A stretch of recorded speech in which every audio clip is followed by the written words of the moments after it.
I'm Tenitra Batiste, and are you concerned that we're about to be back to October, at least on some level? I'm Maria Martin, and will the real Falcons team please stand up? I'm Aaron Freeman, and it's a perfect week for the Falcons to bounce back against the Dolphins. I'm Jarvis Davis, and I'm trying to figure out why Aaron Freeman went Tupac hit 'em up style on your boy. ATL! ATL! Rise up, A-Town. It's the Falcons Squad. Everything Atlanta Falcons every week. Breaking down all the big hits and game-changing plays from the ATL. The way only the Locked On Podcast Network can. Straight from the ATL, the Falcons Squad Show starts now. Welcome to the Falcons Squad Show, your home for the best Atlanta Falcons football talk. I'm your host, Tenitra Batiste, alongside me, our Locked On Falcons host, Aaron Freeman, Locked On analyst, Jarvis Davis, and 11 Alive anchor, Maria Martin. The Squad Show is part of the Locked On Podcast Network, your team every day. And Crossover Thursday is presented by Prize Picks. Download the Prize Picks app today and use code Locked On NFL to get $50 in lineups after you play your first $5 lineup. So, are we about to go from 9 to 18? We'll discuss.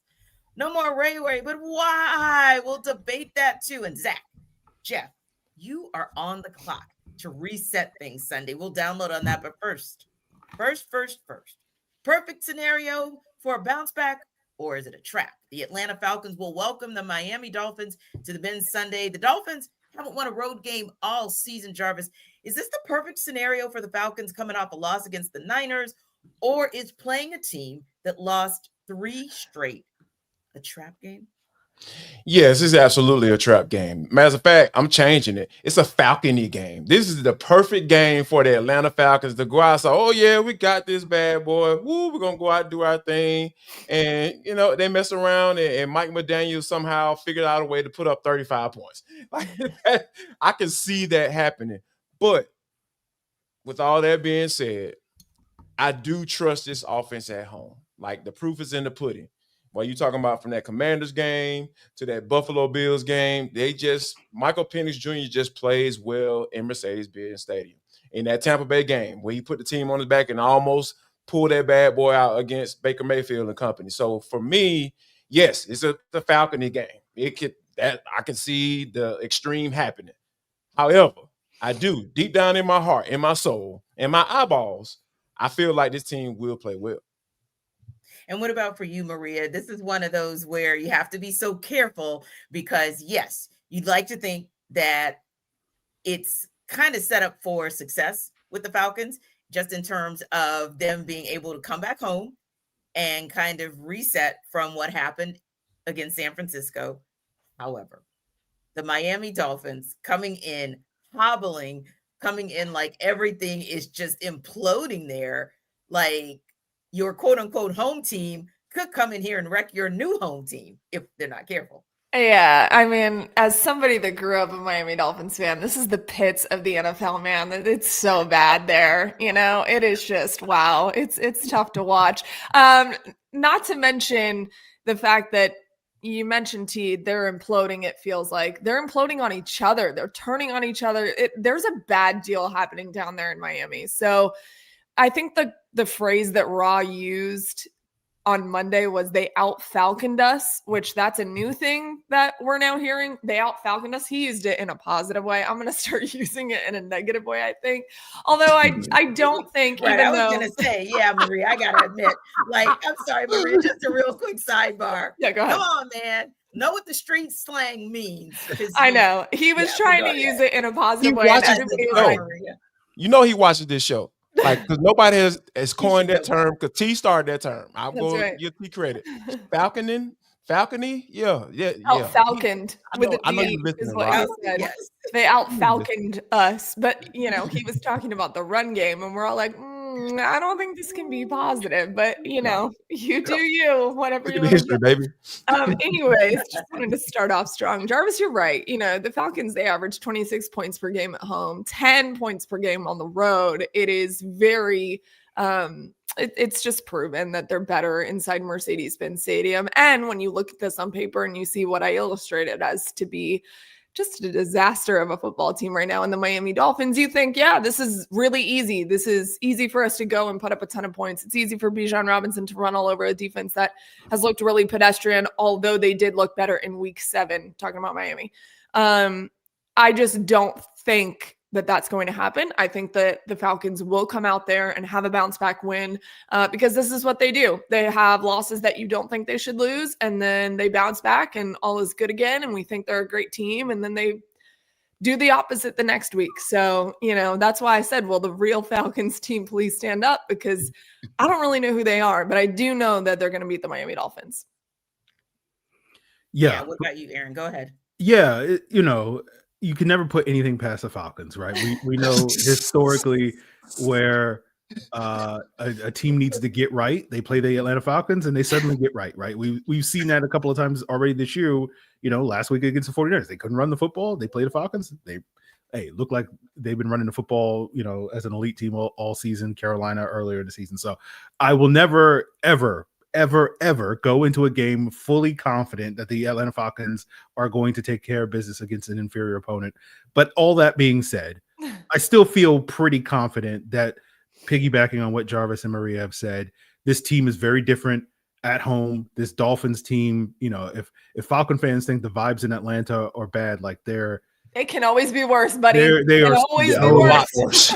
On a scale from 1 to 100, if the Dolphins vibes are 0, then the Falcons vibes are like a 99 compared to that team. That's how bad they are. Really and so to me, last week was the trap game. Last week was the game where the Falcons, coming off that Bills win on a short week on the road, where we know this team has struggled against a well-coached 49ers team that a lot of people were like, oh, well, Fred Warner and Nick Bosa aren't there. We should be able to score a ton of points against this team. And it's like, they don't do well on the road. So, and that's a good 49ers coaching staff. That team has been dealing with injuries all season long, and they've been able to win football games. So they found another way to win a football game despite their injuries. And so this week, to me, feels less like a trap because the Falcons already got the trap sprung on them last week. So they should be able to claw their way out of the trap and be able to get into a more friendly environment at home, playing a reeling Dolphins team, a team that doesn't really match up well against the Atlanta Falcons in terms of all the things that the Falcons do well, running the football, playing defense. Those are things that they should be able to exploit against this Dolphins team. But as I said earlier, you can never put anything past the Atlanta Falcons. But given as Maria said, this team typically plays well, then they play poorly, and then they play well again. And so it's just a roller coaster. So after the valley, this week should be a peak, but you never know. Free, are you saying that the Falcons aren't going to allow the Dolphins to come in and take over their trap? There you go. There you go, Jarvis. Appreciate that. The Panthers game really felt more like a trap than this one does, weirdly, because you look at Miami and we're talking about everything that's going on inside of that building and Tua throwing players under the bus in front of everybody. And you think, wow, I don't know what's going on down there, but it's not great. And they're never going to win a football game again. That's what it tells you. But we know that that's probably not going to happen. We also know that with Carolina, it was totally a different scenario because people are like, oh, Miami's a trap game. I mean, maybe. I just think that there's way too much going on inside that building for it to totally implode. Yeah. For the Falcons. And one would hope. But Jarvis, Maria, Aaron, I'll be honest. Yes. Like what I'm hearing in your voices is not a 100%. Not that anything is guaranteed, but you know what I mean when I say free guarantee. When it comes to the Falcons, no, I will never free guarantee during the regular season. Maria. Come on, Aaron, be fun. Come on, never. Not during the regular season. Off season, free guarantee. Off season, I'll free guarantee all day. But in the regular season, no, I will never put my integrity on the line for the Atlanta Falcons in a regular season game. Hell no.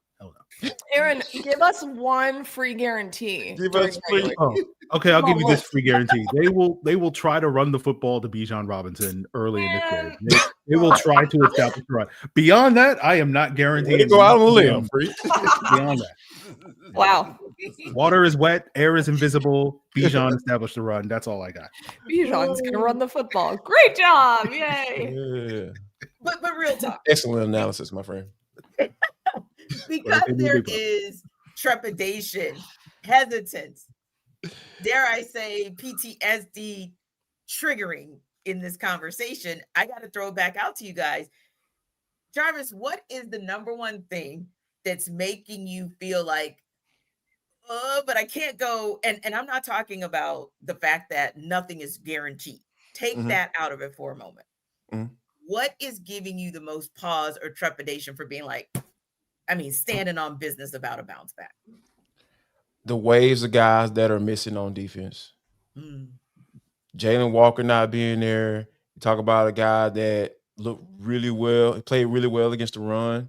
And what have teams have been doing this past? Not saying that it would have made a big of a difference, because they would just run the ball up the gut, and the Falcons just couldn't have an answer for it.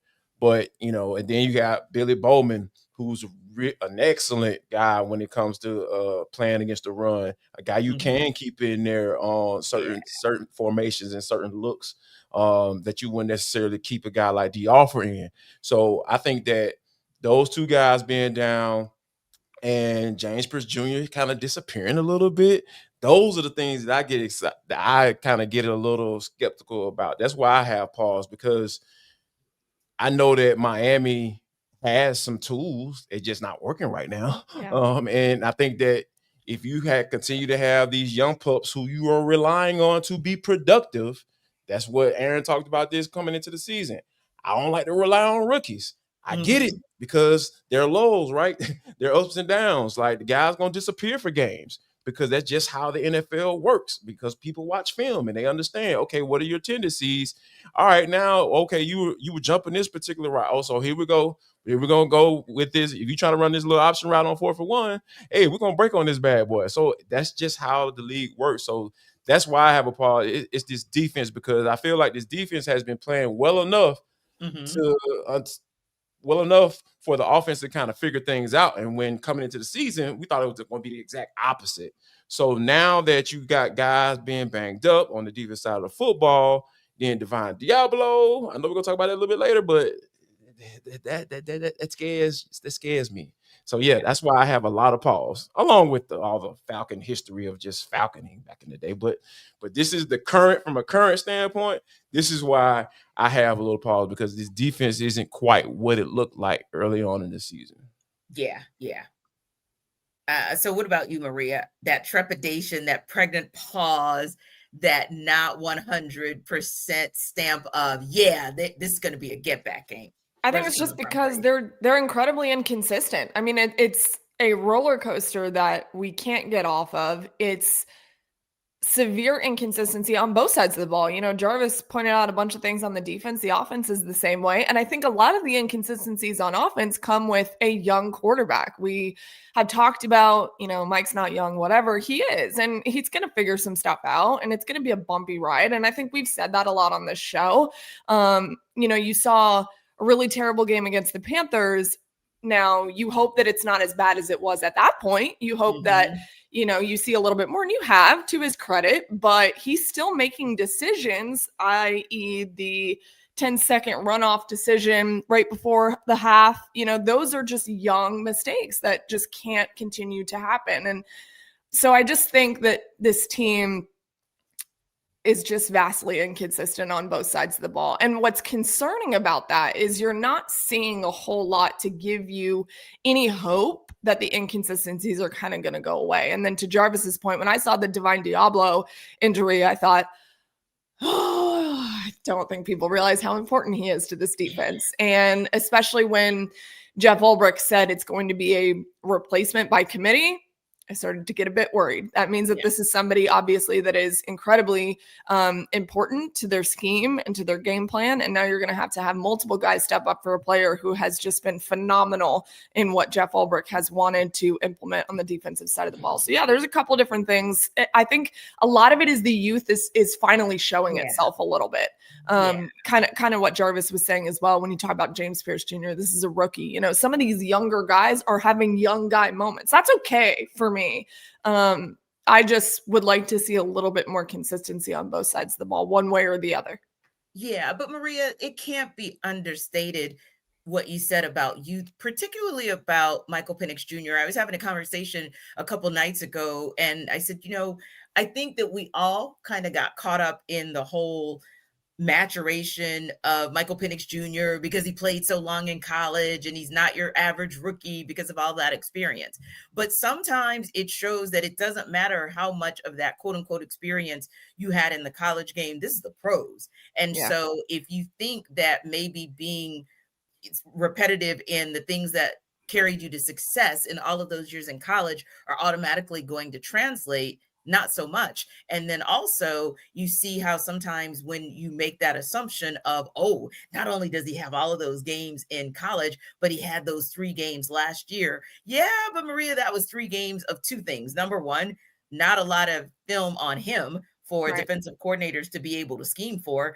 And number 2, still kind of like hair on fire, run for your life. All you can do is just, you were kind of in shootout mode. So it just felt a little bit different. But when you have to strategize, when there's time for the defensive coordinators to be able to come together and do what they need to do, which is look at film, and for him to now be with, hey, Maria, another youthful person in Zach Robinson, not a player, but youthful as in his space as coordinator. Sometimes I think we overlook that. So I just wanted to point that out, that you mentioned it. I thought it was a great point because it does still give trepidation about some of those little missteps that we might see that maybe you wouldn't see in a more veteran QB, or even in a Michael Penix Jr. in his second full season, or even a Zach Robinson more seasoned as a coordinator. So thanks for that. Aaron, what about you? Like, I know that you didn't want to give the free guarantee in the regular season. I do not blame you.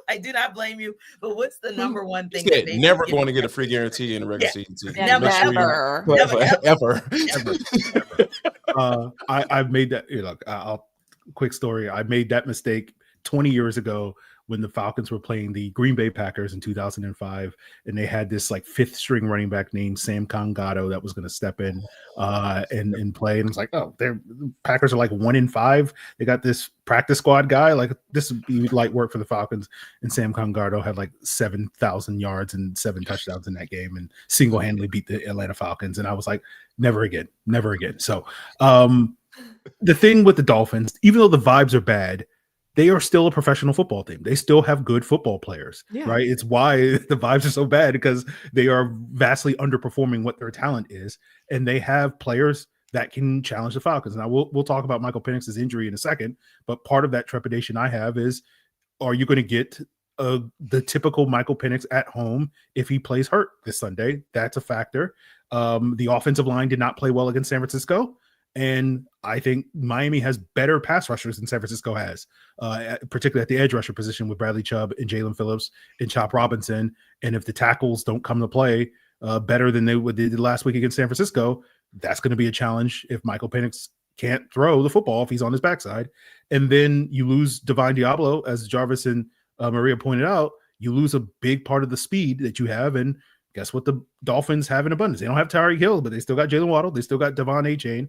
And so if the Falcons can't stop those elements in this Dolphins team, it's potentially going to be another tough day, another tough Sunday for the Atlanta Falcons. So that's the thing that gives me pause.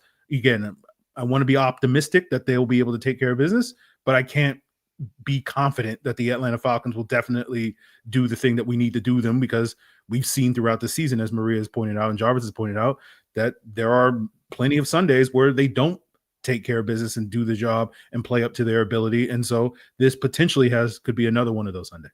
Yeah, and maybe your pause is because there might be a possibility that there is a little bit, but for good reason, shake up under center. We'll take that under further review.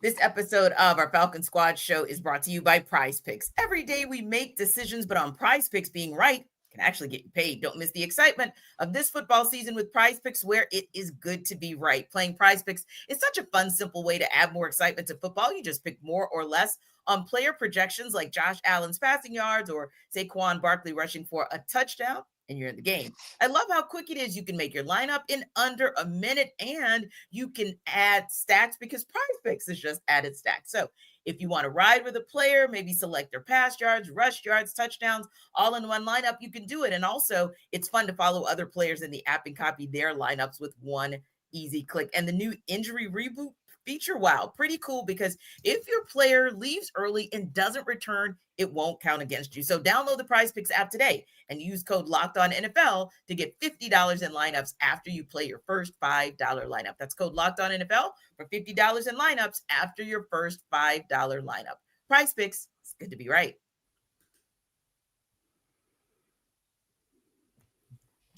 So, Maria, Michael Penix Jr. was limited at practice earlier this week. Coach Raheem Morris mentioned it being a bone bruise. Are you concerned that QB1 might miss this game against Miami? I mean, according to him, he is going to play. So, I'm gonna take that for what it is from Michael Penix Jr. Am I concerned that he's not hurt, or am I concerned that he is hurt? Yeah, a little bit. I mean, bone bruises suck. I think if you've ever played a sport and you've ever had a bone bruise, they're terrible no matter where they are in your body. So I don't know the degree of it. None of us do, but it's something that can severely affect the way that you play football. So that does give me pause and concern. And T, you said it off the top in the open. Could it be Kirktober again? I mean, maybe. And what an opportunity for Kirk to capitalize if, God forbid, Mike is hurt. None of us want that, of course. Kirk doesn't want that. Nobody wants that. No one wants anyone to be hurt. But this is going to be a scenario where, let's say he does play. Okay, let's say he plays like he says he's going to, and he's not right. And it's very clear and evident, like something's going on. Here comes Kirk Cousins. The Falcons are all saying, this is why we didn't give this guy away. This is why this guy is still playing for this team. So, I hope that doesn't happen. I hope that Mike will be fine, but this is something you got to pay attention to because you don't want it to turn into something bigger, especially at this point in the season or even later on. I know it feels bad right now. This is a 3-3 football team, but there's still a lot of things in front of the Falcons. It also feels worse that Tampa Bay is as good as they are and Baker is playing as well as he is. I think that hurts even more for Falcons fans, although yes, they did lose in their most recent game. But I will say that, I'm a little concerned because bone bruises are no joke. And when you're a quarterback and you got to deal with something like that, it stinks. And Mike knows he has been injured a ton throughout his career. So he's as tough as they come. He's going to go out there and try to play. But I'm not totally convinced that he's not 100%. Yeah. And I think that's a great call too, Maria, because it's not always so much that we're concerned that he won't just outright play, but also, Aaron, the concern that if he does, is he 100%?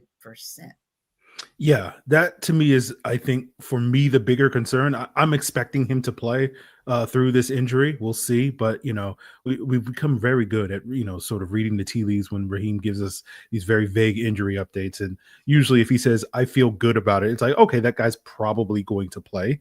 And I believe he did say that in relation to Michael Penix the other day. So I feel that Penix will probably play, but the concern I have, and you saw this at the end of the game, and obviously it's a very different situation when you're playing immediately after you injure yourself versus, a week after you injure yourself. So I'm not saying it's a one-to-one sort of correlation here, but you did kind of see Penix really struggle with the accuracy late in the game because he didn't have the sort of platform underneath him with the legs and that sort of stable to throw from. And we've seen the spotty accuracy from time to time with Michael Penix. And so you wonder if this injury is going to potentially exacerbate that issue, which is why I said, the only guarantee I'm going to give is they're going to run the ball to Bijan, because that's the only way that you sort of counter that sort of situation if you can't necessarily trust your quarterback to be able to make the throws that he's going to make. We saw the team dial up a lot of screens last week. We might see again that this week to just make it easy throws for Michael Penix to get the ball out quickly, so that, especially again, going back to this matchup with Jalen Phillips and Bradley Chubb and Chop Robinson coming off the edge, if those guys can move him off his spot, and this injury limits his mobility that already is a question mark in terms of his ability to maneuver within the pocket, like all of those are going to be potentially challenges that he's going to have to play with. And so this injury has the potential to affect that thing. And so I am very much concerned that if he, even if he is playing, if he's playing at 80, 85, 90% even, that's going to affect his play in a negative way. And so that's my main concern going into this game. Obviously, if he's medically cleared to play, he should play. But, this is, as Maria said, this is why you have Kirk Cousins, chomping at the bit, to get on the field and show that he can still play football, as he quoted last year when he got benched. Yeah, I remember he said, I didn't forget how to play football. I'll never forget that quote. That was the greatest thing ever. Right. A mic drop moment for Kirk Cousins. But yeah, Aaron, I mean, you bring up a good point, because we do know, and we'll talk about how this might impact the Falcons in a minute, but we do know that we are closing in on the trade deadline. We do know that we're starting to see QBs go down left and right. So it does beg the question of, hey, depending on where Michael Penix Jr. is in his not being 100%, because a 90%, 80%, 70% MPX, those are three totally different MPXs, right? So that might dictate whether you bring Kirk Cousins in, but you might be thinking low-key subconsciously, like, yeah, and we are near the trade deadline. If he can show one more time that he didn't forget how to throw. No. But that's probably another show, probably a postcast Sunday evening, if Kirk Cousins takes the field. But first things first, Jarvis, we're not there yet. We're here at Thursday with Michael Penix Jr. possibly not playing, but if he plays, maybe possibly playing under 100%. I mean, what's your level of concern about the possibility of him not playing, or even the possibility of him playing, but playing injured? I think there is a formula that can solve all of these issues. And, a lot of times people talk about foundations and who they are and what they believe. My foundation and who I am and what I believe is that get the ball to Bijan Robinson. That's going to make everybody's life easier, because like when in doubt, all the concerns will go away if you give the ball to Bijan. Like that's just my philosophy at this point. And I think that, this forces, I feel, once you have success with Bijan Robinson running the football, it forces Zach Robinson to get into the play action. It forces easier throws for Michael Penix to make, because even whether he's hurt or not, because we know that he got a cannon. We don't know nothing about it. It's not his elbow, wink, wink, so we're good to go on that. So that's why I feel like I'm not too concerned, because you have such a dynamic weapon in Bijan Robinson. You turn around, hand the ball off to the man, give him the ball 15 to 20 touches, and then if you have success with him, guess who's coming in the fourth quarter? Mr. Allgeier. And you talking about bleeding the clock. I'm talking about pounding people into submission. I love those type of games.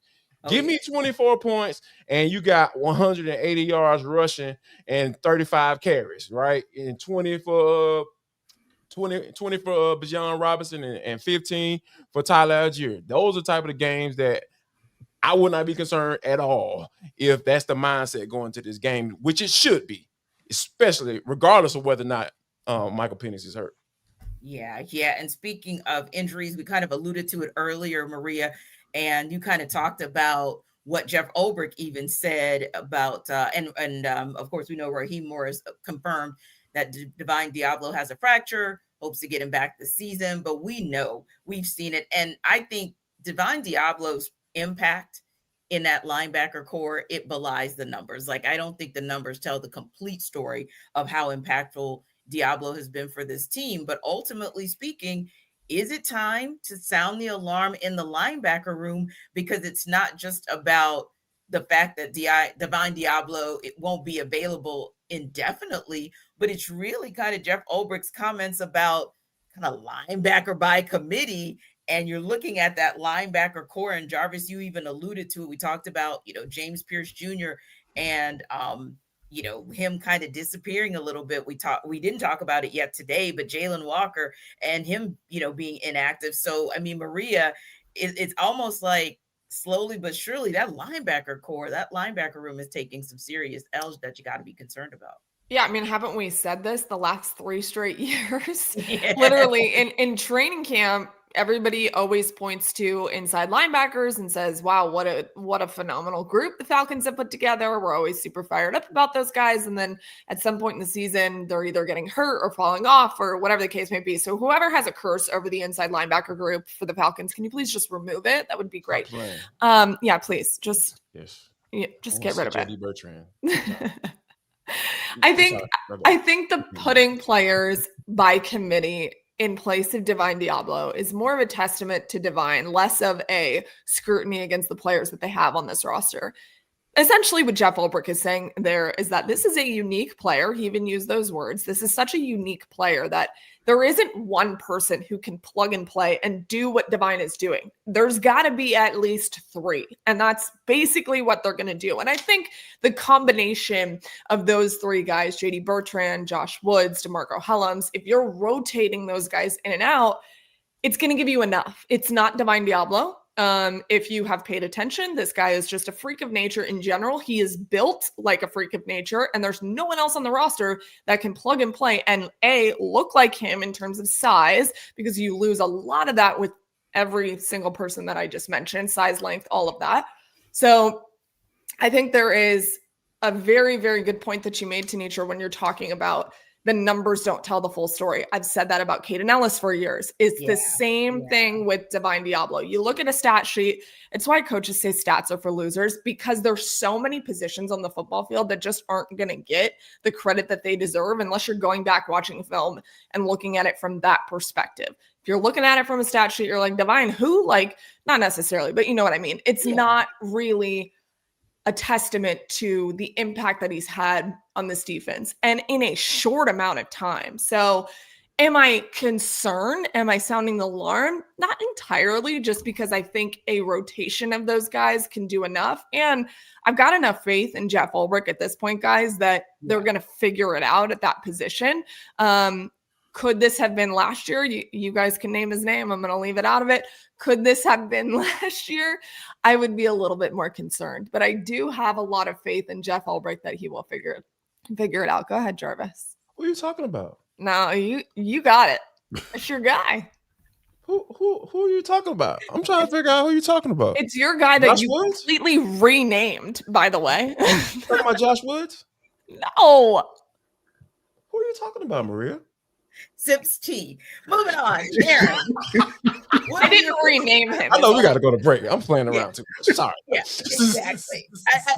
Can Freeway in real quick on Divine Deablo, and Jarvis, you wrap us up since you're so eager to wrap us up. But yeah, we got to get to break. But Free, your concerns about what's going on in the linebacker room, especially with the loss of arguably, if not the most important, one of the most important cogs in that wheel. Yeah, Maria nailed it in the sense of Divine Deablo's value. You're going to lose a lot. Now, I think where I will, I don't think it's a doom and gloom situation. We've seen the Falcons lose. We sat here when Caleb McGarry went down, like, oh, they can't run the football now, so season's over, I guess. Michael Penix is going to die because Elijah Wilkinson is going to be protecting his blind side. So season's over, guys. Might as well pack it up. Let's go. And that didn't happen. And so I feel like, JD Bertrand played decently under James Lake, that name that no one wants to use. And like, how many people can you say played decently under James Lake? So I feel like with Jeff Ulbrich calling the things, we'll see better play from JD Bertrand. So like, I feel like it'll be fine. It'll be Elijah Wilkinson type situation. You just kind of have to hold down the fort for a month or however long Divine Deablo is out of the equation. Yes, it's a significant blow. Do I feel like the Falcons are doomed and we need to sound the alarm and we need to go up and call, 48-year-old Eric Kendricks to come in and save our season who's out there? No, I don't think we need to do any of that. But, it is a significant blow. Caden Ellis is like, man, every time, I have to go back to being, I have to cover all the bases and play the perfect linebacker. So I feel bad for Caden Ellis more so than I feel bad for the Falcons defense, because it's just like, we were, getting the Caden Ellis that we have been promised, where it's like, hey, you don't have to do any coverage stuff. Caden, just rush the quarterback because Divine's got it. And now it's like, well, you got to go back and do the coverage stuff. And good luck doing it this week against Divine A-Chain and all that stuff. At least Darren Waller's not going to be in the game. So, we'll see how that goes. But I just feel more bad for Caden Ellis at this point than the Falcons defense. Yeah, I think that I have to echo what Free is saying. That is the biggest disappointment of all of this, right? Because like you finally see Caden Ellis being used how he's supposed to, right? Coming downhill, first and second down, and man, every time somebody goes emotional, they go into that 12 personnel, see him hopping down right over that tight end, man, it just makes my spirit happy. I see Zach Harrison bump down on that guard, which I know is a mismatch. He too long. They can't do nothing with him. So, yeah, just to see that pretty much go away because they're not going to be able to do that going forward, at least for the foreseeable future. So, yeah, I'm not sounding an alarm, but I am disappointed. I'm super disappointed because Divine Deablo is exactly what I like to see in a linebacker. Don't know if Jarvis is as disappointed with the departure of Ray-Ray McCloud, but we'll talk about it next up.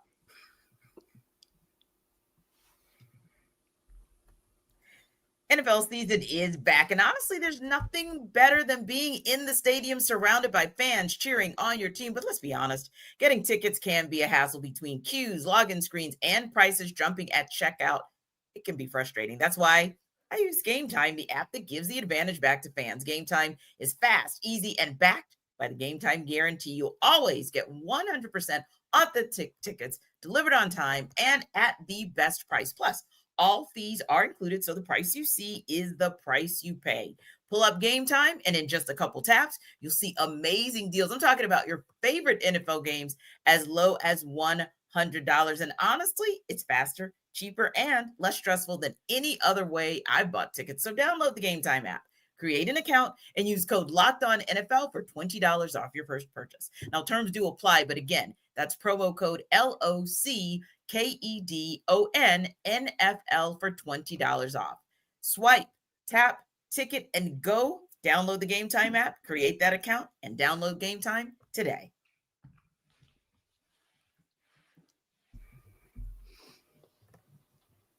So, Aaron, the Falcons released Ray-Ray McCloud earlier this week. He actually got picked up by the New York Giants today. So there were some other scratches that were kind of lumped in before Ray-Ray's healthy scratch the last couple of weeks. But for you, what do you think is the reason McCloud is actually no longer a Falcon? I have no idea, Tanisha.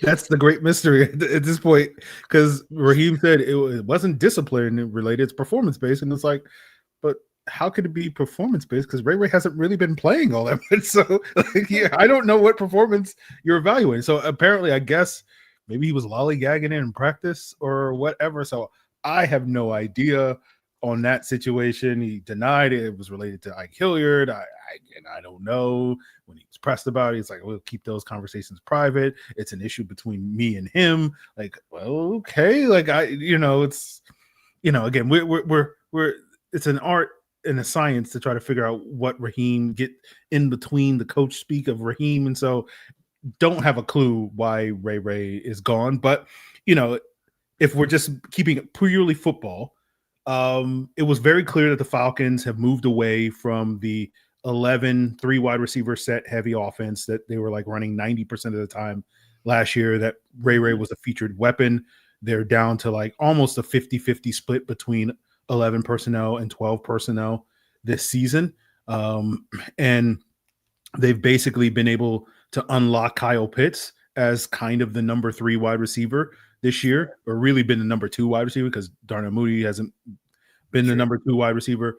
And so, they haven't really missed Ray-Ray in that regard, but the challenge for the Falcons is once you get past their top 4 weapons in Bijan and Drake and Darnell and Kyle Pitts, Ray-Ray was your most proven 5th option. And so if you wanted to get your 5 best weapons out there on a route as pass catchers, he was that 5th guy.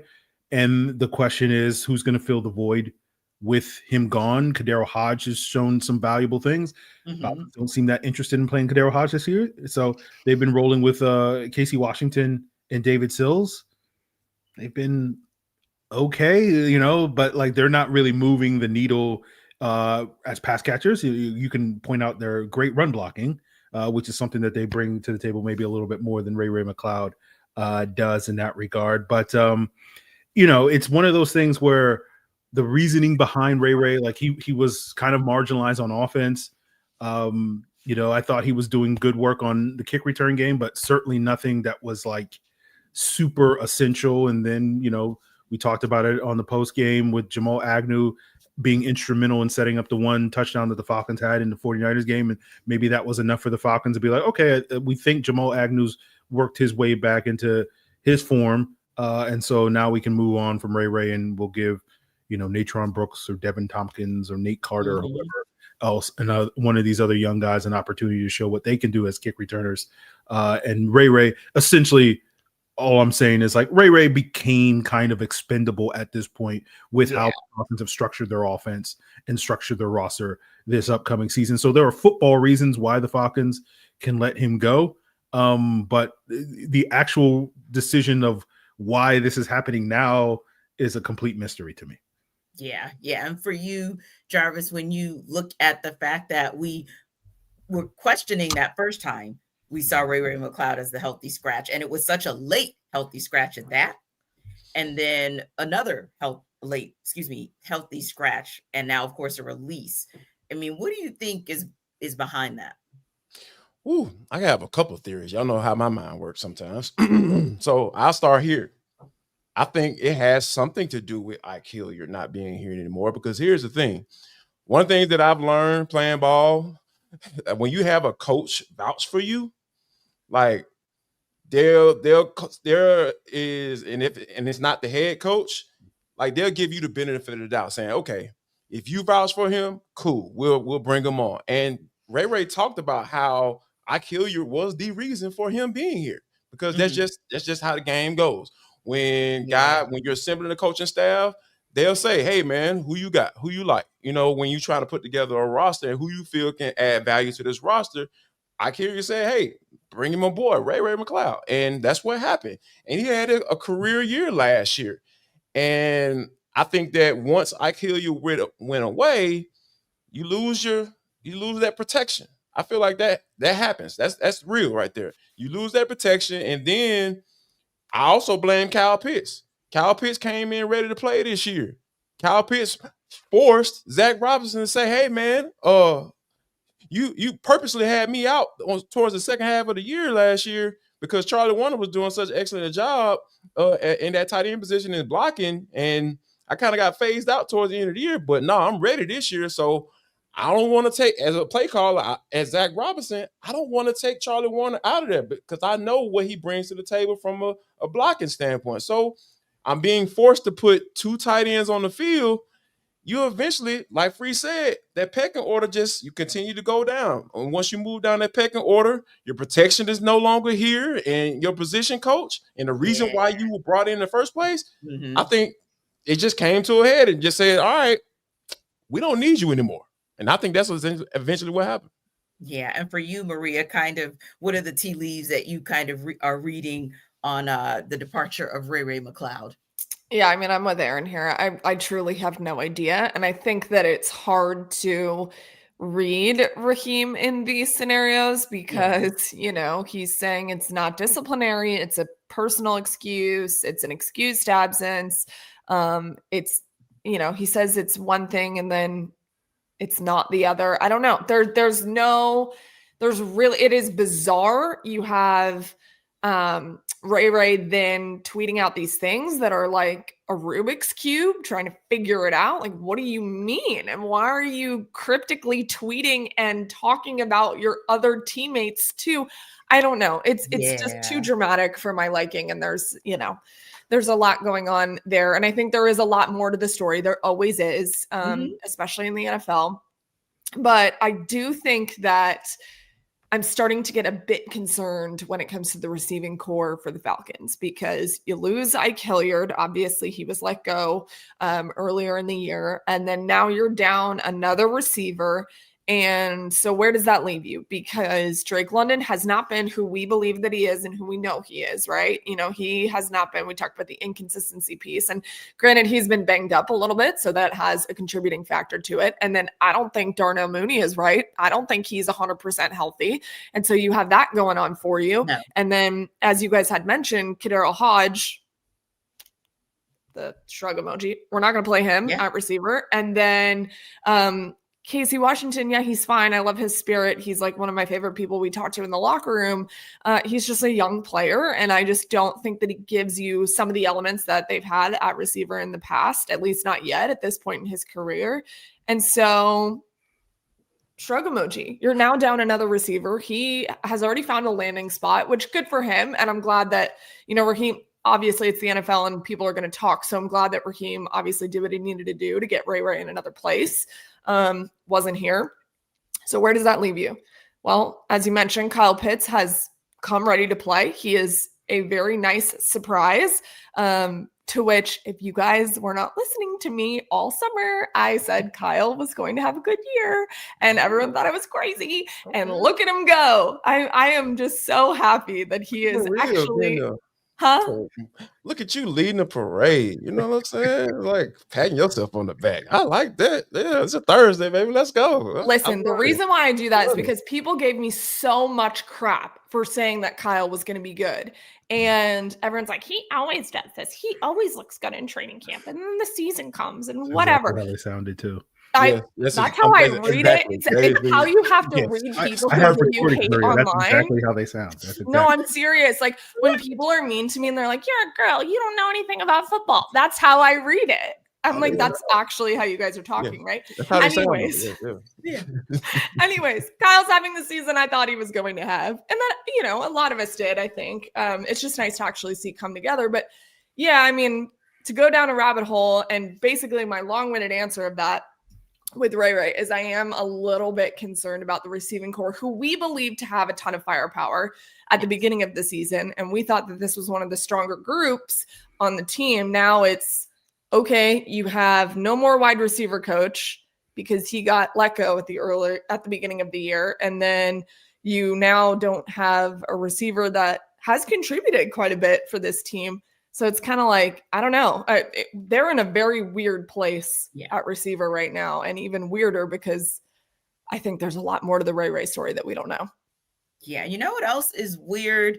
The trade deadline rumors that are creeping in on the Atlanta Falcons. And surprisingly, Kirk Cousins isn't necessarily at the top of the list. We'll talk about that when we look ahead. Now that was a tease. This episode of our Falcons Squad Show is brought to you by Mazda. Mazda crafts cars for those who do more than simply move. Mazda delivers confidence with every ride with more IIHS Top Safety Pick Plus awards than anyone else as of August 2025. From footwork to breathwork, athletes sweat all the details. Mazda brings the same intention to how we craft every model. You can feel Japanese craftsmanship in every detail, from the metallic accents to available Napa leather upholstery. You can make everyday drives feel like anything but. From smooth handling to intuitive controls, and with all-wheel drive standard in every crossover SUV, you can drive with confidence through almost any season. So think about this. Safety in Atlanta is premium because you know how much we all drive. And think about how we're talking about the Falcons and making sure that they don't overlook the Miami Dolphins and sweat the details to be able to close out on Sunday. That's the same thing that Mazda brings with their intention to how they craft every model. So like players, we sweat every detail. They sweat every detail. And when you make every move count, impossible becomes relevant. So make every move count. Impossible becomes relevant. Irrelevant, Mazda. You can move and be moved.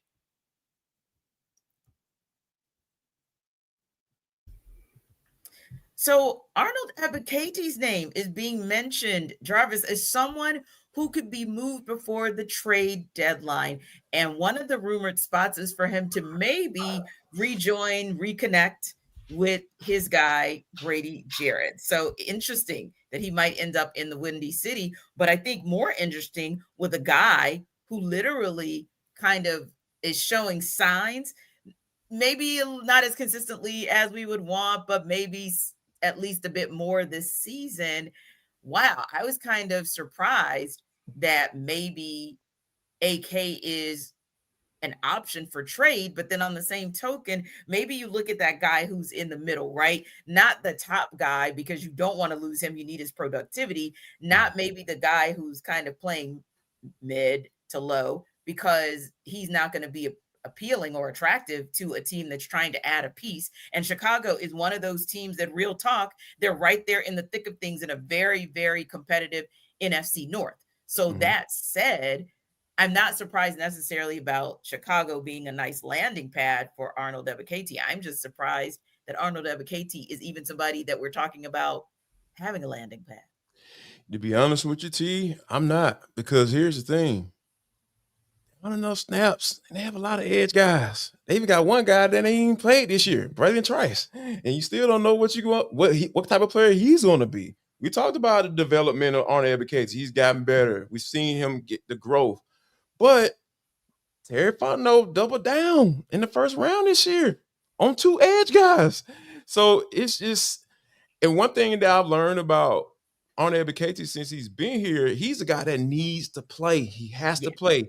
He can't be that specialist guy. He got to be in there on first, second, and third down, because he got to get a feel for the game. There are some guys who could do that, but I just don't think Arnold Ebiketie is that guy that can say, I'm be ready on third and long, coach.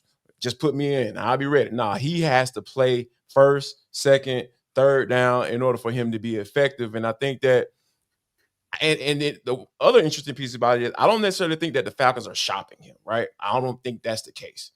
But if they're going to pick up the phone, going to answer based off of what I just said, because they have a dearth of guys that need to play, and they put a lot of draft capital into, and they're counting on those guys to be effective. So the second round pick that's in the contract year, that's not necessarily balling out every time he touches the field and leading the team in sacks, yeah, man, he got a lot of potential, which I willing to offer.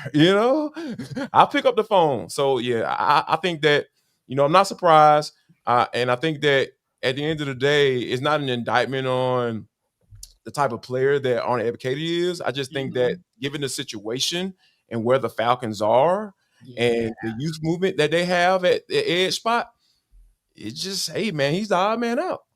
Yeah. And sometimes that's just kind of how that happens.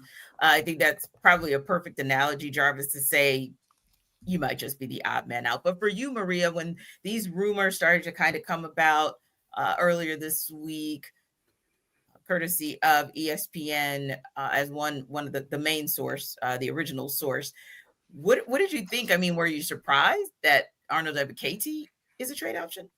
Yeah, I mean, apparently he's been a part of these conversations for quite some time. And to Jarvis's point, I don't think the Falcons are leading the charge on this. However, I know that they're definitely going to answer the phone when people are calling, wondering if they can pick up Arnold, and they're going to see what they can get for that. And we've talked about this a lot at the edge rusher position, which I think Jarvis kind of nailed just now.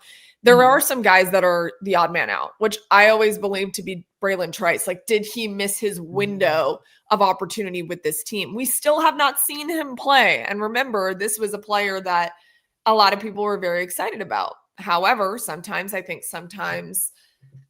things work out not in your favor when it comes to a roster. And that's just, how things work out sometimes. And that still could be the case for Braylon Trice. That's just one example of a bunch of guys now that the Falcons, we've talked about, somehow, some way they have depth at the edge rusher position now. They put their cards and their dividends into the edge rusher position in this year's draft in particular. Yeah. So for AK,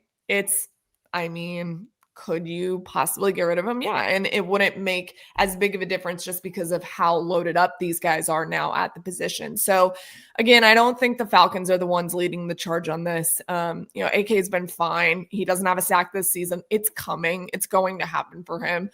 We've seen him do that the last couple of years for sure.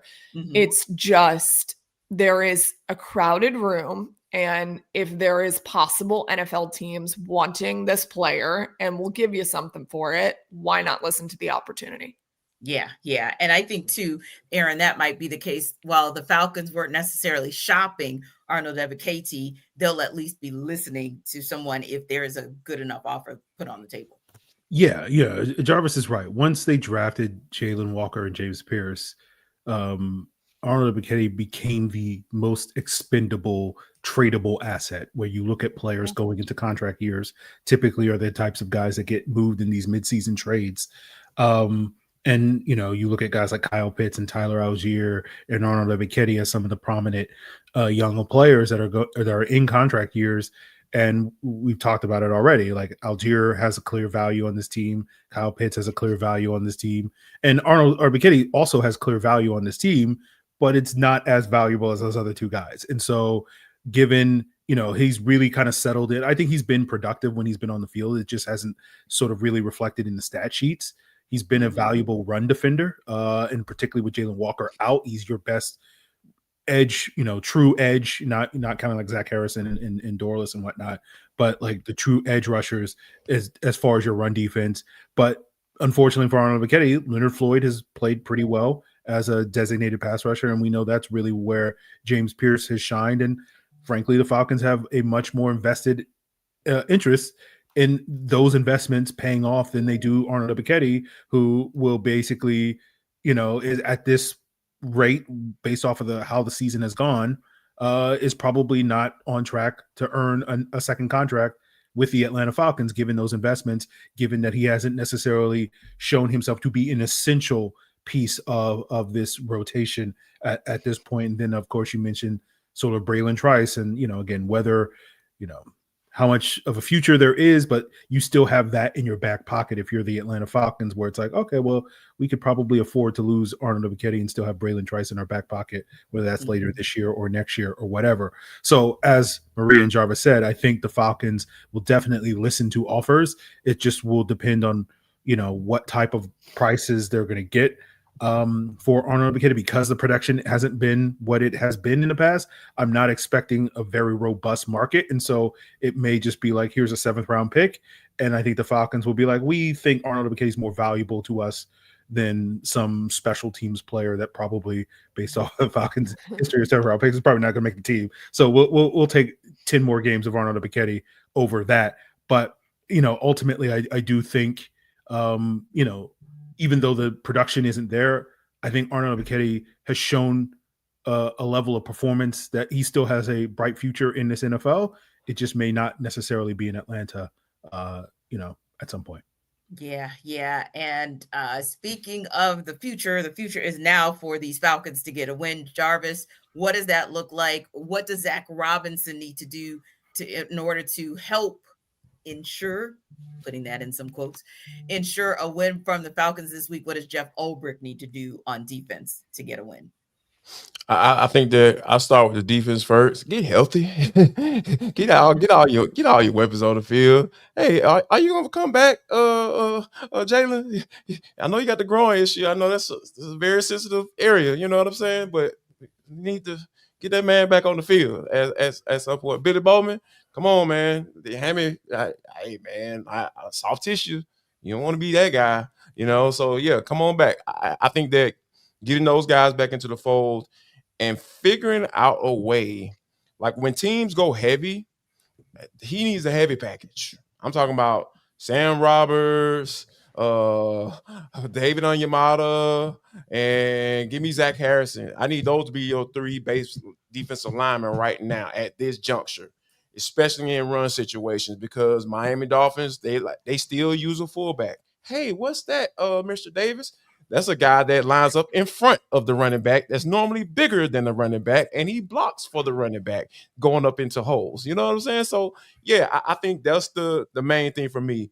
When teams go big, have an answer, because he hadn't had an answer yet. And he passed 2 games against the Bills. Unfortunately, the Bills went away from those heavy packages that they used coming out of the half and just ran the ball down the field and got into the end zone. And then Kyle Shanahan went dumb with it. He just said, stop it. What you going to do about it? And you got to have an answer. And I think that it starts with getting some of your big boy run stoppers in there all at the same time to make sure that they don't things don't go like that, like they've been going in the past few games. Maria, keys to a win on the offensive side, defensive side of the ball. What do Z-Rob and Brick need to do? What's that, Mr. Davis? That was great. On the offensive side of the ball. No, Maria, sorry. Yeah, no, it's good. I love it. On the offensive side of the ball, it is very simple. It's what we've been talking about all day. Run the ball. Run the ball. Give the ball to Bijan, give the ball to Tyler, and just run it. The Dolphins' run defense is terrible. It's been terrible. It's not getting any better. So even though, they got good players, they're not good at stopping the run. And you have one of the best players, if not the best player, to do that. Set it up to where Michael Penix Jr. can open up the play action game, establish the run. Got to do it, because that has been the calling card. That's what Raheem Morris said. The identity of this team was running the football, and they went totally away from that against the 49ers. They could not run the football as effectively as the 49ers could. So they do need to run the football. On the defensive side, make Tua uncomfortable. He doesn't have the weapons that the Dolphins have had at the beginning of the season. They're down. You mentioned Darren Waller. We obviously know what's happening with Tyreek Hill. Their remaining best pass catcher is Jalen Waddle. So Jalen Waddle, I believe AJ Terrell can cover. And I think he'll do a pretty good job at that, right? But if you make Tua uncomfortable and you make him, we know what he looks like when he's uncomfortable, right? So make him uncomfortable all freaking day, and I think that the Falcons will be okay. Yeah, for me, run the football. I'm glad we got a fullback mention here on the show, so appreciate you, Jarvis, for that. And then, I echo Jarvis's sentiments. Let's get heavy. I like what I've seen from Sam Roberts these last couple of weeks. I liked what I was seeing from LaCale London. Can we get both of those guys on the field at the same time? And let's go super heavy and maybe down defensive lineman. Oh my God, just having a wet dream right now. Your biggest guys out there on the field, and maybe that will help at least slow down this run game, as well as the 49ers showed a blueprint, run the football, quick passing game that neutralizes the blitz. And, the Dolphins know how to get the ball out quickly. So let's do that. Figure out a way to slow that down. Figure it out. Well, Falcons better figure it out this Sunday. Thanks to our everydayers for making the Falcons Squad Show your first listen of the day. Be sure to stop by Locked On Falcons with your host, Aaron Freeman, as your second listen. Check out Maria Martin, host of Sports Extra on Sundays on 11 Alive. And you can catch Jarvis as a frequent contributor for Locked On Falcons and Sports Extra, as long as he does not require censorship. See you next time.